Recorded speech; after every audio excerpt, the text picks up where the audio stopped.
Welcome to Lynn Cullen Live. Talk radio without the static. Email your questions and comments to lynncullenshow@gmail.com. And now your host, Lynn Cullen. Okay, I talk fast because I got an awful lot of stuff to talk about, and I don't know how the hell I should get it all in. How you doing? Welcome to the program. Hey, I just want to tell you, I have been to the Amazon River Basin, the tropical rainforest of South America. I have found myself physically there at one point in my life, and I've been having flashbacks for the last 2 weeks. I got to tell you, you don't have to go to the Amazon River Basin. You just stay right here in Pittsburgh, PA. Man alive. God almighty. Just saying. And happy Juneteenth. Indeed. The words ring perhaps hollow. I happened to read something right before the show started, written by, of course, I knocked his name off, written by one of the editors at The Atlantic.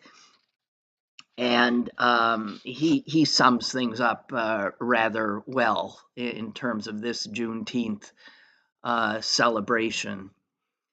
He said, 5 years ago, as the streets ran hot and the body of George Floyd lay cold, optimistic commentators believed that America was on the verge of a breakthrough in its eternal deliberation over the humanity of Black people.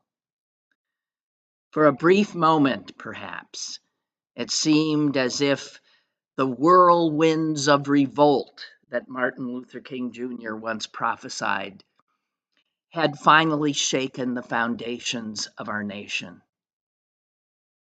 In 2021, in the midst of this racial reckoning, as it was then called, Congress passed legislation turning Juneteenth into Juneteenth National Independence Day, a federal holiday. And now we face the sober reality that our country might be further away from that promised land than it has been in decades. And then, of course, he goes on to attempt to make a short list of some of what this 6-month-old Trump second administration has done to erase any racial reckoning that may have occurred. The crazed cancellation of anything DEI, the stripping of federal health care and all kinds of aid that disproportionately disproportionately affects Black people, poor people. The Department of Defense has combed through its website and taken names out. They even disappeared Jackie Robinson? The renaming of Army bases back to their Confederate roots. The FAA is going to spend millions of dollars, you might have forgotten this one, to investigate whether DEI caused plane crashes. The Smithsonian under attack for trying to educate Americans about its history, about slavery. Books about Black history are being disappeared, literally, from schools and libraries.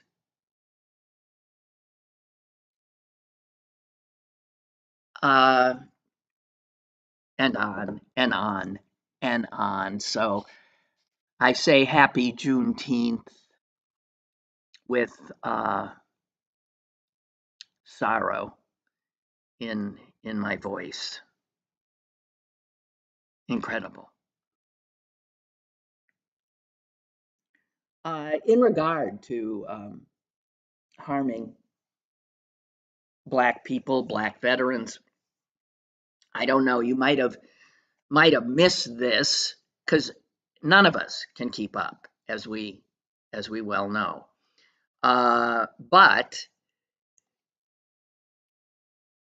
the Veterans Administration, um, the VA, who knew? I never read the bylaws of the Veterans Administration, but I will tell you that they used to say that their medical staff could not discriminate against patients on the basis of race, age, color, sex, religion, national origin, politics, marital status or disability in any employment matter.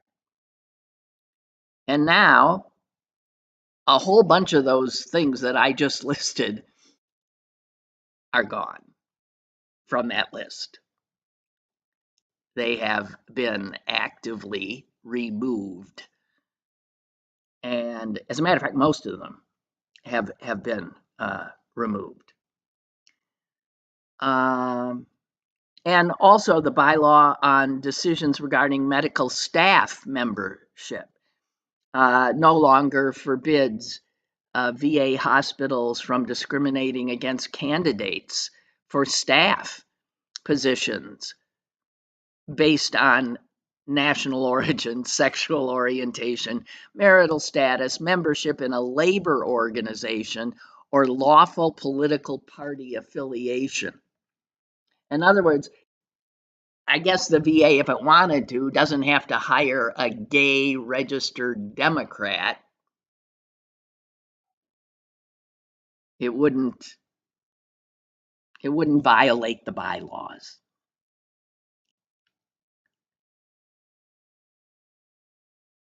And it's just a clear opening of the door to discrimination.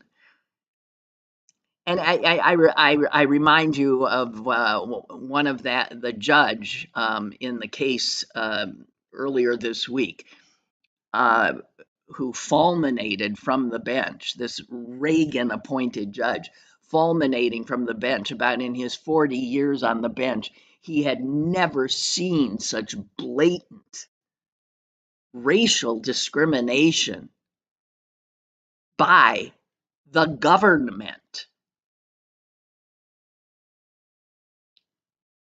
And he was talking about its removal of exactly this kind of thing, but grants that had anything to do with Black people or women or gay people, their health, their lives, anything. Anyway, it's the article in which I read this, it was in the Guardian, by the way. They quote a woman named based here in Pittsburgh, Tia Christopher, who is a Navy veteran who advocates for military sexual trauma survivors throughout the country. She herself was raped while she was in the service in 2000. And when she was asked about this removal of protections from discrimination for gays and it looks like Democrats and all manner of people that aren't heterosexual white Republicans, she said, wow, and this is really going to hit hardest for the female vets, for LGBTQ vets, for obviously Black and brown vets, and those who live in rural areas where there are fewer options for them. She said, under this new policy, some veterans seeking certain kinds of care might have to end up traveling to a hospital in another region, hundreds of miles to see a doctor who would help them. I mean, it's getting a little tired saying you can't make it up, but no, that doesn't work anymore. That doesn't work. Um, okay. Again, I have a this this program today is going to lack a certain kind of coherence. I will give you that caveat now, because it being a Thursday, which is my last show of the week, I do end up often with a sort of potpourri of topics that don't easily segue one from the other. And so I might appear to be jumping around quite a bit, because I will be jumping around quite a bit. Um,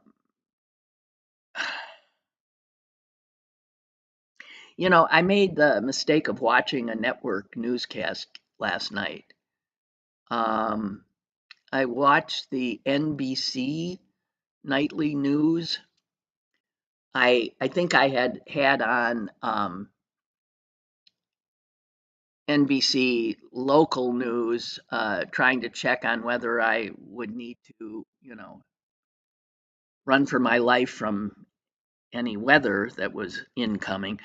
And then it was there, and the NBC News came on, and I was just blown away. And why? What is it I need to continually be reminded of? Blown away by the choices of stories that NBC last night chose to stick into that tiny little window in which they give their viewers supposedly the news they need to know about the world in which they live. And, it's a 30-minute show. Take out, I don't know, maybe 8 minutes of commercial time. And so it's at best 22, 21 minute show.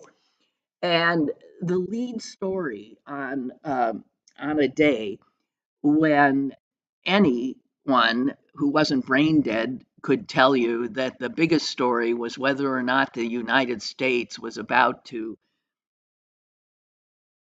go to war, bomb another nation, and not just another nation, but its nuclear enrichment facilities.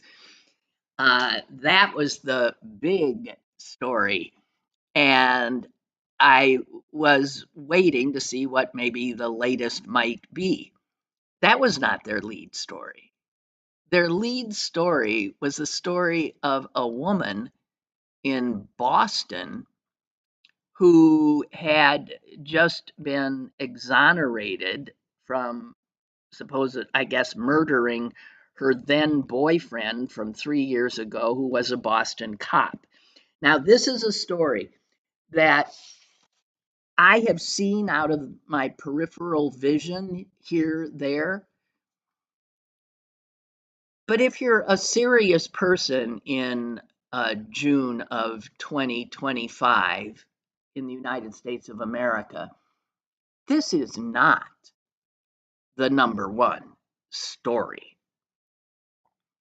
I can see in Boston it was a big local story, but that this became a story that what? A national audience was supposed to watch with. It was one dead cop, um, and a retrial, and here's my guess, a good-looking woman, white, as the defendant. I guess that's what made it into. You can see the news producers saying, we can run with this one. I mean, she's a babe. And it's got, the cop, it's got this. I don't know. I refuse to even look into what the hell. I don't give a damn. Unbelievable. And that is an abdication of the responsibility of that news, NBC News, to take seriously its responsibility, its mission, especially in these times. I have no idea what CBS and ABC led with, but I don't necessarily have any higher hopes in that regard. And from there, I guess they went maybe to whether Trump had bombed Iran.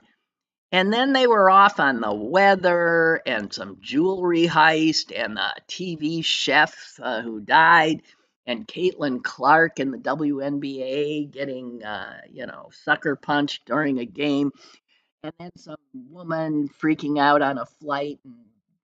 I mean, unbelievable crap of no importance for serious citizens to know when their democracy is being destroyed. How do you destroy a democracy? Well, one way is to have so-called news operations like this.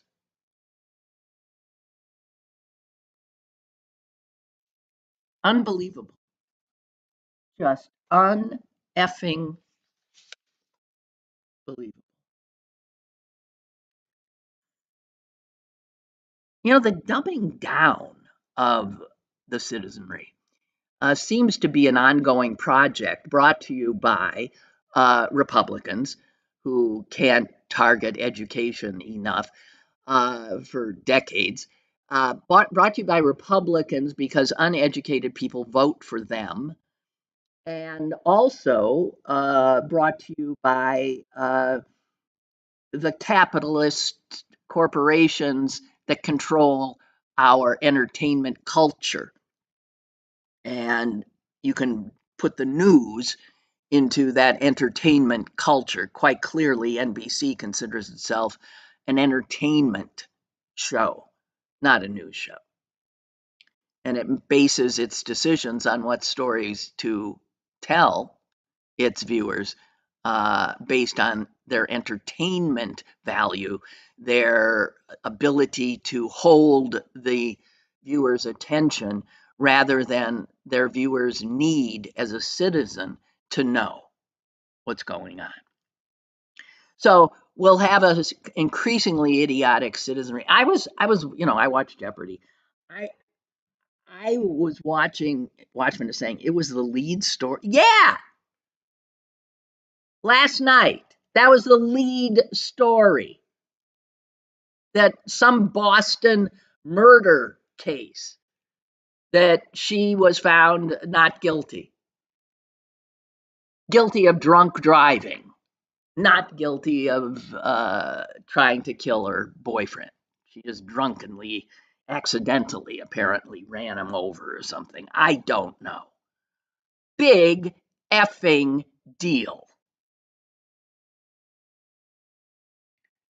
So, now I'm sorry. I waylaid myself, forgot what I was talking about. I did. Oh, the dumbing down. So I was watching Jeopardy the other night. I don't know if it was last night or the night before. And this has happened before, where a question. These guys are so smart. These contestants. I mean, they're answering things, And I'm not even understanding that. I said, what?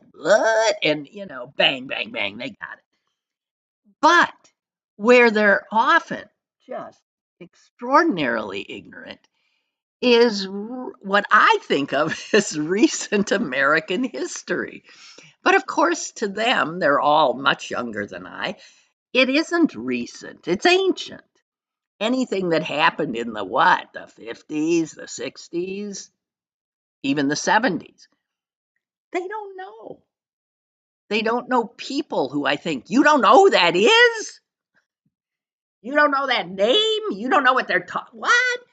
And it happened again watching Jeopardy. I was just the other night. I was blown away how these smarty pants, not a one, and it might have been. I don't know. Was it the final Jeopardy question? I think it was. It was the show ender. And I can't believe this, but it was something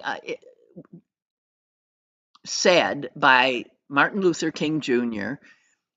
And the quote was something like, "You will have blood on your hands," something like that. And it was, who did he say that to? And they gave the dates. And who would Dr. King have said that to? You will have blood on your hands. And there was even more of a there were more clues in the answer that they proffered. And I mean, the only thing I was saying, well, it's obviously George Wallace or Lester Maddox. It was clearly it was some Southern governor standing, uh, creating a situation in which black people could be killed. And damn, the answers they gave were mind blowing. Two of them said JFK. Um, and again, this happens all the time. And these are the best and the brightest. And they really don't know our recent history, our racial history, our civil rights history. So happy Juneteenth. Hey, speaking of that, I wanna heads up. I don't know what you're doing at 1 o'clock today, but you don't even have to be there. You could record it. I have been told by a dear friend that there is something on Turner Classic Movies. Here, let me get the exact. At 1 o'clock this afternoon, he had wanted to remind me because he had reminded me last time I saw him that this was going to be aired on TCM again, and it's a documentary that he I believe co-produced and also is in, but it's what he is a specialist in, knows most of the living people in the documentary, but the documentary is called How They Got Over. And it is a movie, a documentary about how black gospel music begot rock and roll. And when you watch this thing, you realize that all those rock and roll people that we think, look, no one ever did that before. Whoa. Oh, yeah, they did. And sometimes something that you thought had never been done before. Like, I mean, a woman named Sister Rosetta Tharpe. Because I've seen this movie. Sister Rosetta Tharpe was Jimi Hendrix before Jimi Hendrix. And there is so much great music in this and great history. Um, when my friend Jerry Zoltan, who is an emeritus professor at Penn State, and his area of expertise is exactly this. And he resurrected one of these gospel groups, the Fairfield Four, and also the Dixie Hummingbirds, I think. And I mean, this stuff, you will be. I mean, if you want a good distraction where you'll also learn history on this Juneteenth and be reminded of how Black Americans are responsible for so much of our art, of our music, of the soundtrack of our lives.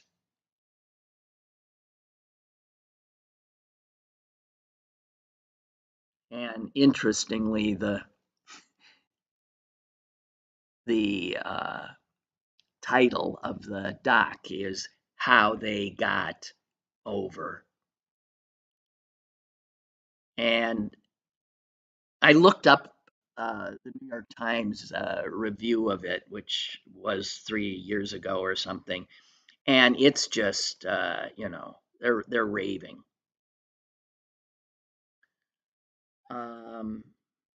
So just wanted you to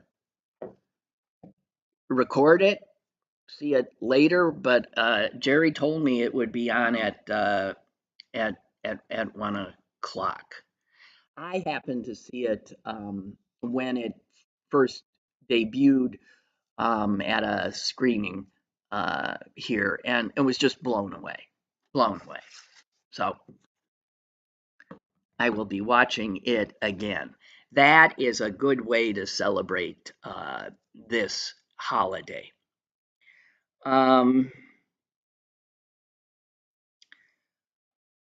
Okay, what else? I told you this was going to be jumping all over Kingdom Come. Oh my God. Something I saw on did I see that on the NBC News? I don't know. I don't think. I saw it somewhere. Trump yesterday at his desk talking nonsense, as usual. I can't even remember exactly what nonsense he was talking about, but incoherent and embarrassing, as is always the case.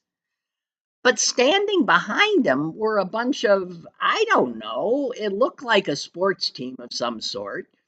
And they looked so uncomfortable. And I thought, what the hell is he talking about this with those poor young men behind him? What the hell?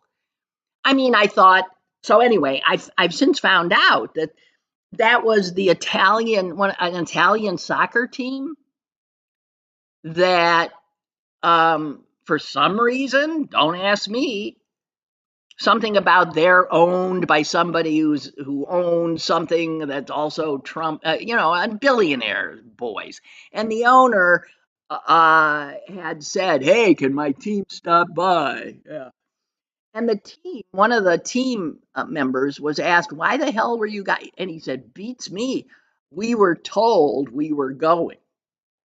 And so these guys end up standing behind the president of the United States, and he ends up creating such an uncomfortable environment for them. It was mind blowing. He starts asking them about whether a woman could play on one of their teams.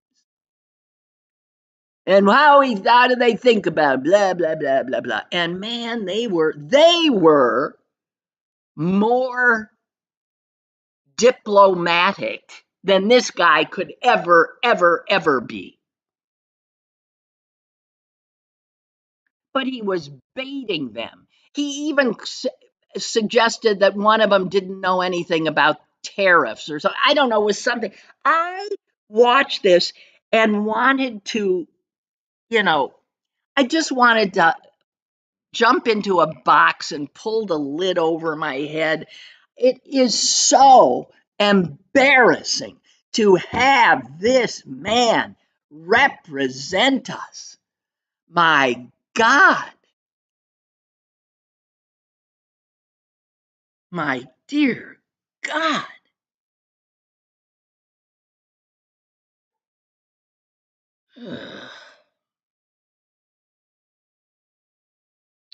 Okay. And what's with these flagpoles? He's putting these humongous flagpoles with humongous American flag. I, I so, I so loathe him. Okay, so here's something I came across, and I just want to share with you because I didn't know it.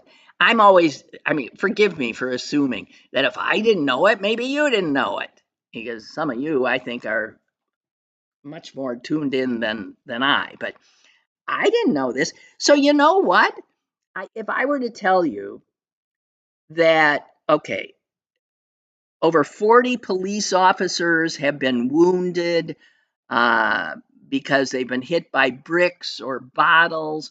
If I told you this was masked protesters, if I told you there are riots going on, um, you might think, oh, well, that sounds like the good old US of A, except there's really not riots going on. Trump just wants you to think there are.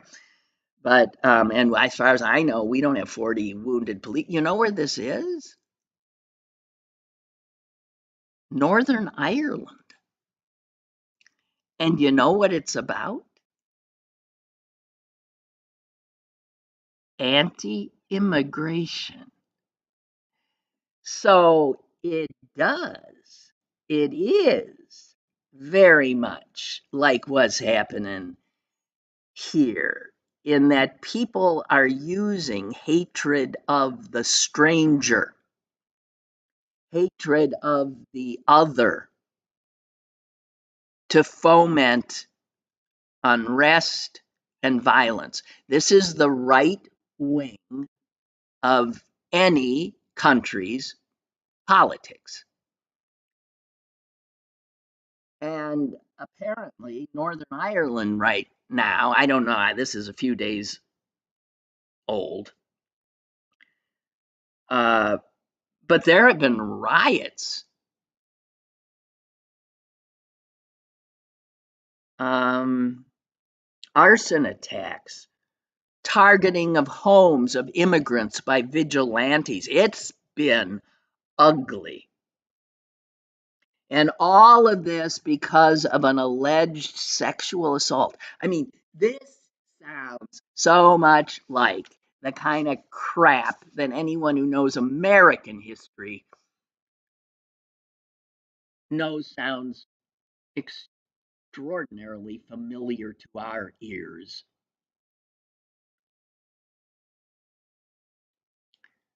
The Northern Ireland government has condemned what they call racially motivated violence.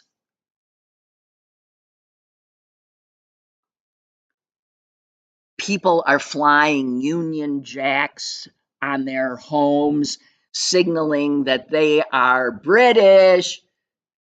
Now, normally, and that could be problematic too, but not in this case. That means white.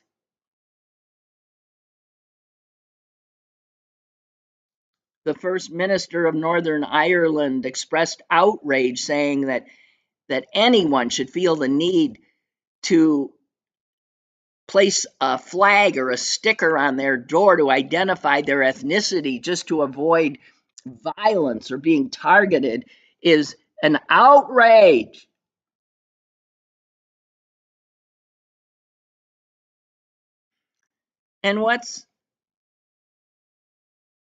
And this has to do with some case where two 14-year-old boys were charged with rape.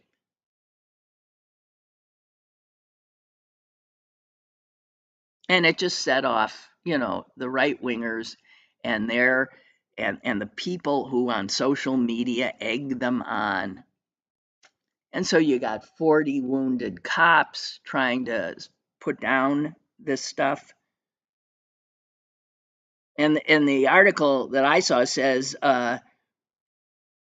Northern Ireland's foreign-born population has grown in the last few decades, but is relatively low compared with England and most of Europe. And by the way, these were not these teenage boys that set this whole thing off, were Romanian. They weren't black, they were Romanian. But in that kind of a frenzy, you're either white and Irish or you ain't. Incredible.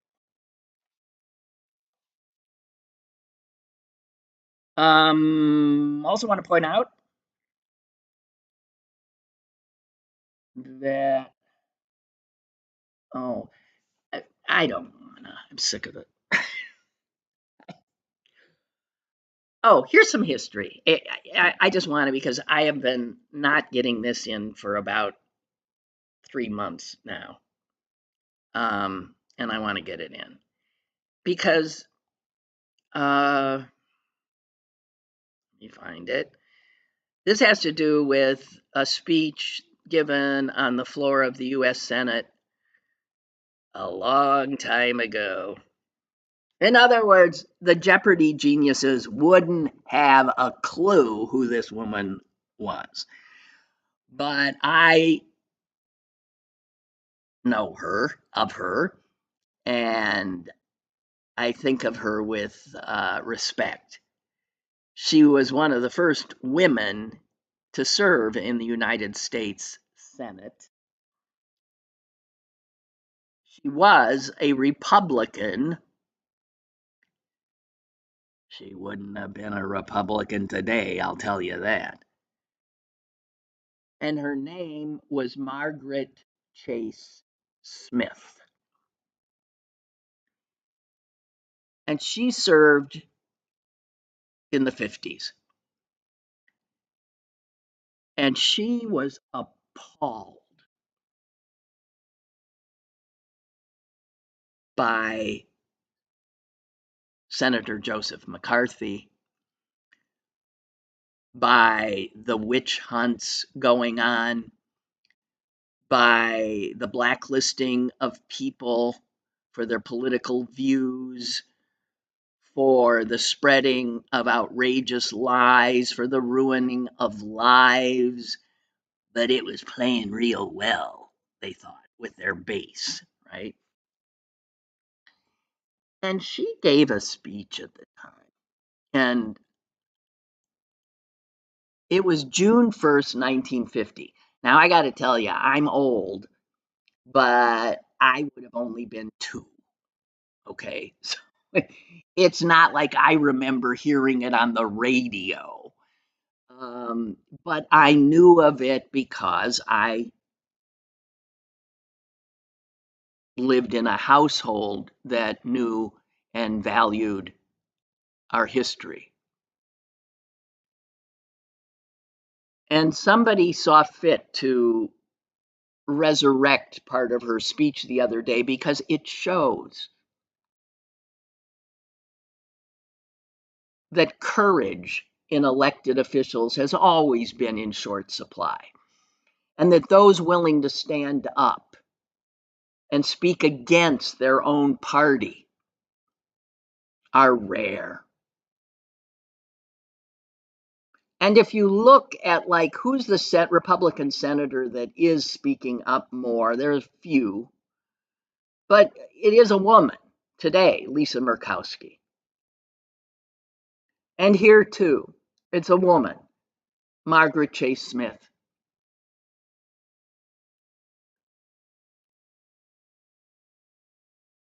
And here's some of what she said. I would like to speak briefly and simply about a serious national condition. It is a national feeling of fear that could result in national suicide and the end of everything that we Americans hold dear. I speak as a Republican, I speak as a woman. I speak as a United States Senator. I speak as an American. Those of us who shout the loudest about Americanism in making character assassinations are all too frequently those who, by our own words and acts, ignore some of the basic principles of Americanism. She went on to talk about Americans have the right to criticize, have the right to hold unpopular beliefs. Americans have the right to protest and to think for themselves. But these Americans who are exercising all their rights are now under attack. They are losing their reputations. They are losing their jobs. And she was speaking out against her own party, who were the ones making the attacks and ruining those lives. Senator Joe McCarthy was seated 2 rows behind her.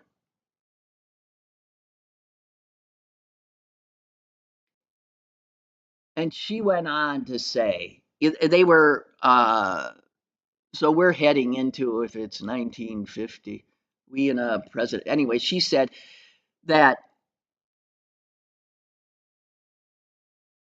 to replace President Truman's Democratic administration, for which she had a lot of harsh words, with a Republican regime, she said, that lacks political integrity or intellectual honesty would prove equally disastrous to this nation. She said, I don't want to see the Republican Party ride to political victory on the 4 horsemen of calumny: fear, ignorance, bigotry, and smear. Ha! Well, they found those 4 horsemen. They found those horses. Those horses are great horses. Our president would say they are the best horses. Nobody better than fear, ignorance, bigotry, and smear to carry you to power.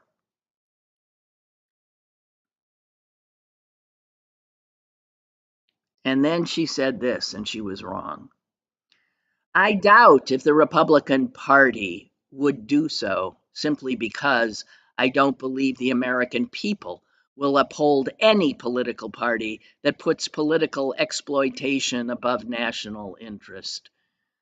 Surely we Republicans are not that desperate for victory.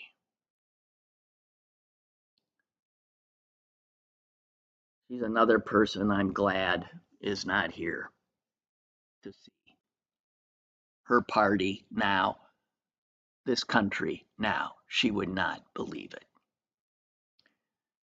She says, I do not want to see the Republican Party in that way. While it might be a fleeting victory for the Republican Party, it would be a more lasting defeat for the American people.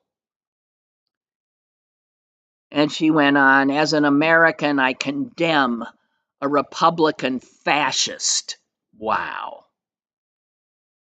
Just as much as I condemn a Democrat communist. They are equally dangerous to you and to our country. As an American, I want to see our nation recapture the strength and unity it once had when we fought the enemy instead of ourselves.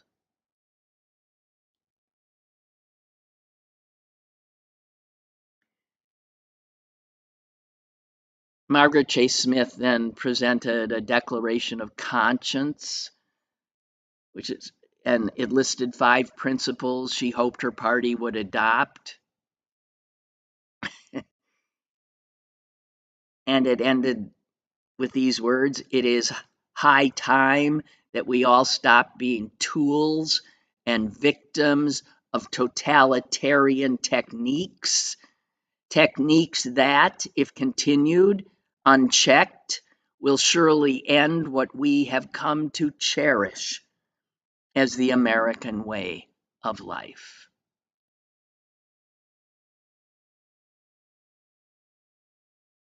6 other Republican senators signed her declaration of conscience, which is more than you'd get today.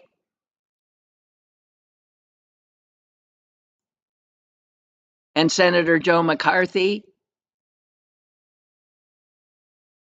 he sneered and laughed at them and called them Snow White and the 6 dwarves.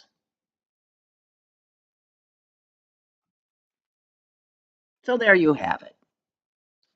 The more things change,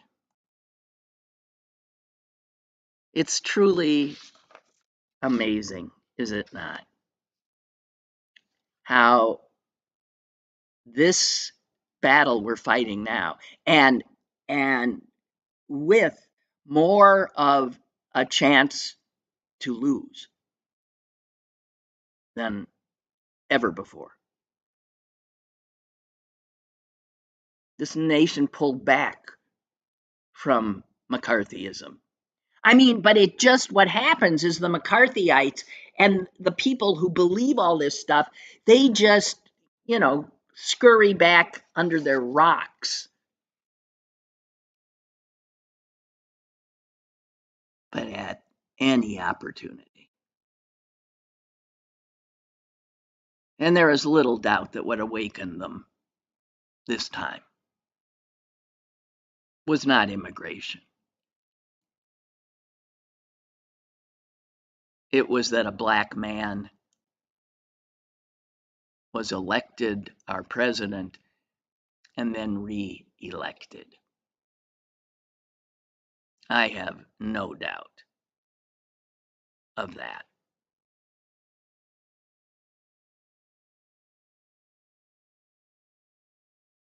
I saw this great quote somebody had about anti-Semitism, and it applies to this too, because it applies to haters in general. And the quote was, "Anti-Semitism is a light sleeper." And so are American bigots, American white nationalists, Americans who think American means white and people only like themselves. They too are light sleepers.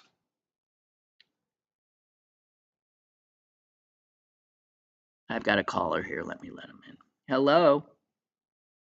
Good morning, Lynn. Ella from Penn Hills. Hi. I really like that declaration. Hi. Hi. I really like that declaration you just read. Mm-hmm. And the reason I'm calling is I want to wish everybody happy Juneteenth. And I was in Atlantic City 5+ years ago, and I visited the Chicken Bone Beach. Did you ever hear of it? Nope.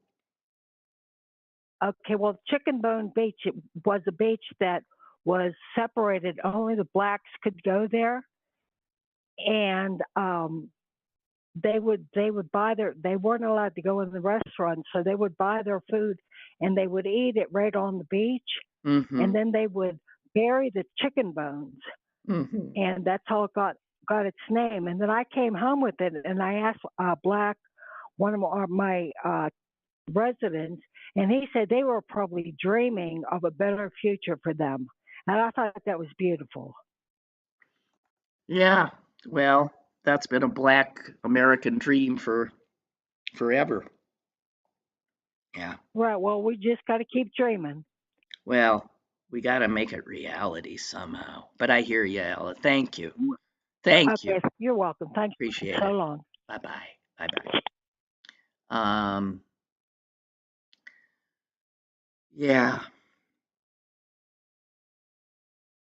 So,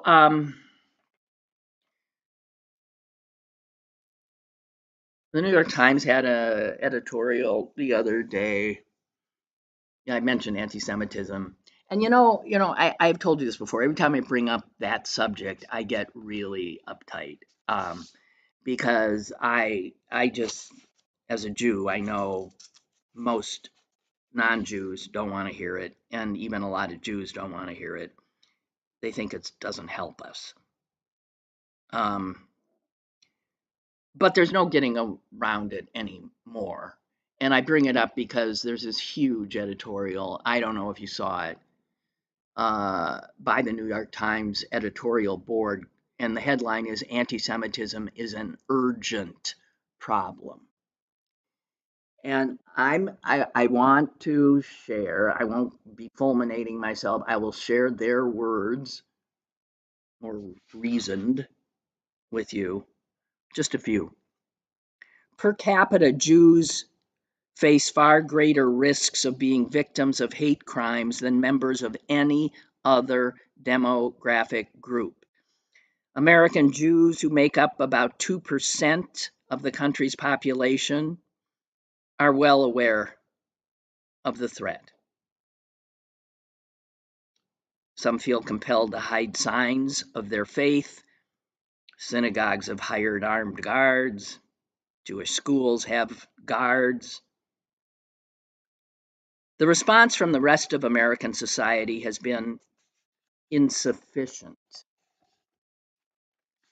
Then they have a graph of the FBI stats on hate crimes, and it is mind-blowing because anti-Jewish hate crimes in the last year, they've got the numbers for, are 23, are so far ahead of any other demographic group, it's mind-blowing.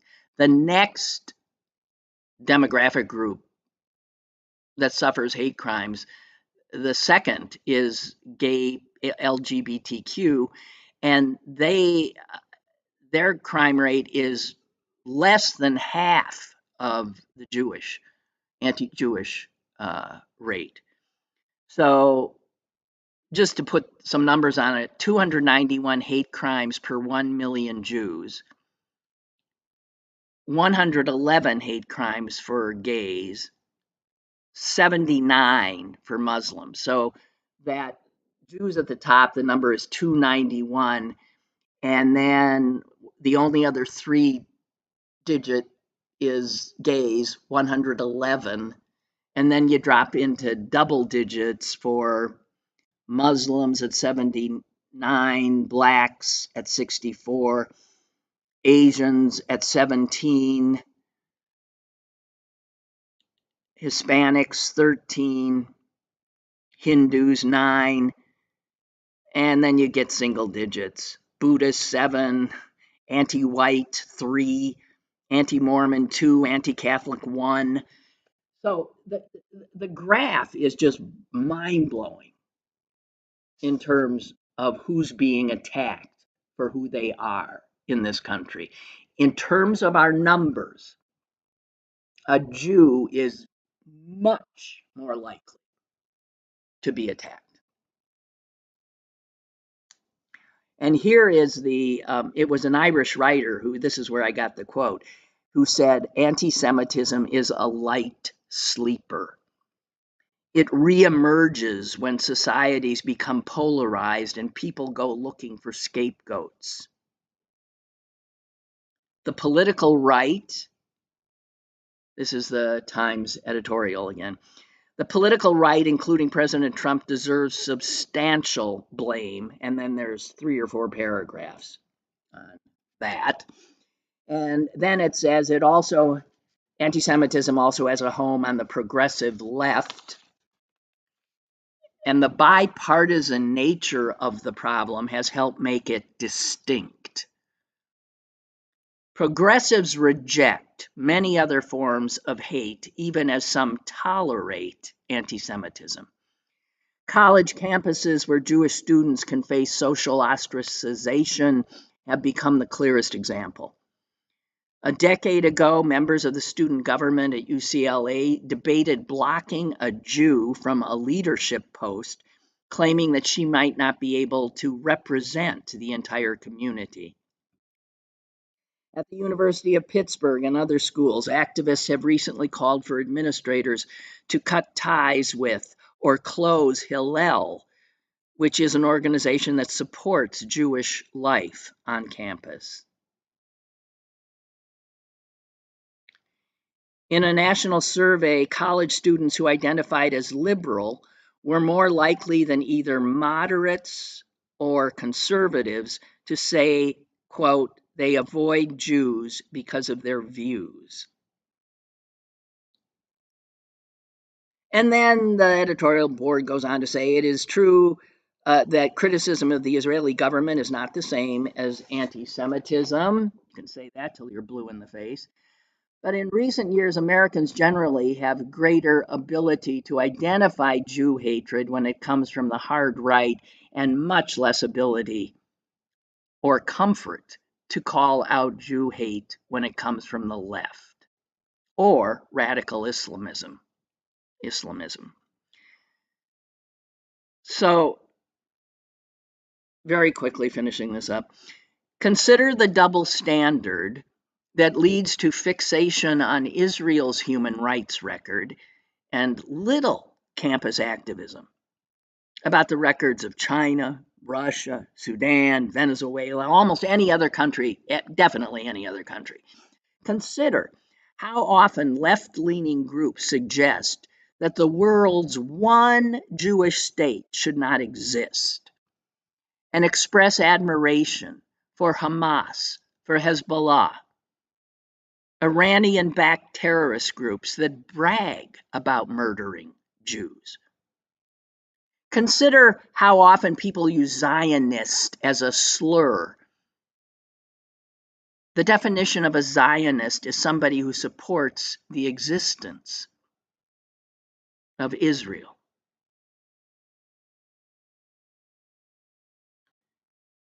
And they go on to say the condemnation of current anti-Semitism has been quieter and at times tellingly agonized. University leaders have often felt uncomfortable decrying anti-Semitism without also decrying Islamophobia. Islamophobia, to be clear, is a real problem that deserves attention, yet anti-Semitism seems to be the rare type of bigotry that some intellectuals are uncomfortable rebuking without caveat.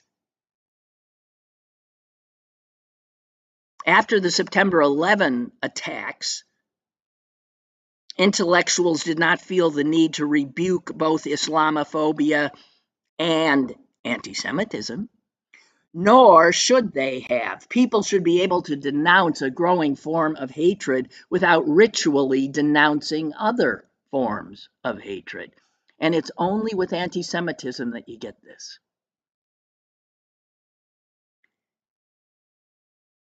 After a gunman murdered 11 people at a Pittsburgh synagogue in 2018, observers correctly noted that he had become radicalized, partly through racist right-wing social media.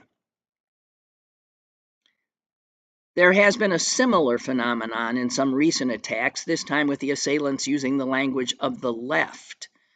The man who burned marchers in Colorado shouted, "Free Palestine." The man charged with killing the young Israeli embassy worker and his soon-to-be fiancée in Washington wrote a manifesto titled "Escalate for Gaza." The demonizing, delegitimizing rhetoric of the right bore responsibility for the Pittsburgh massacre. The demonizing, delegitimizing rhetoric of the left bears some responsibility for the recent attacks we are seeing. Americans should be able to recognize the nuanced nature of many political debates while also recognizing that anti-Semitism has become an urgent problem. It is a different problem, and in many ways a narrower one than racism. Antisemitism has not produced shocking gaps in income or wealth or life expectancy as racism has. Yet the new antisemitism has left Jewish Americans at a much greater risk of being victimized by hate than any other group. And many Jews do live now in fear, in a fear they never expected to experience in this country. No political arguments or ideological context can justify this bigotry. The choice is between denouncing it fully or encouraging an even broader explosion of hate. That's from the New York Times editorial board. And I also want to say that there was an article, there was a piece, an opinion piece written in Pittsburgh's Jewish newspaper that I read this morning, written by two Jewish women who were at the No Kings protest on Grant Street, as was I, who had the exact same experience I did, who were very much enjoying it, involved in it, energized by the community of it. And then that son of a bitch, self-hating Jew got up, invited to speak for some reason, and started up with such anti-Jewish bigotry coming out of his mouth that I literally went insane. They mentioned in their piece that they were so stunned they felt unsafe. I felt unsafe too. I couldn't get out of there fast enough. I literally almost ran as much as I could elbow my way through the crowd.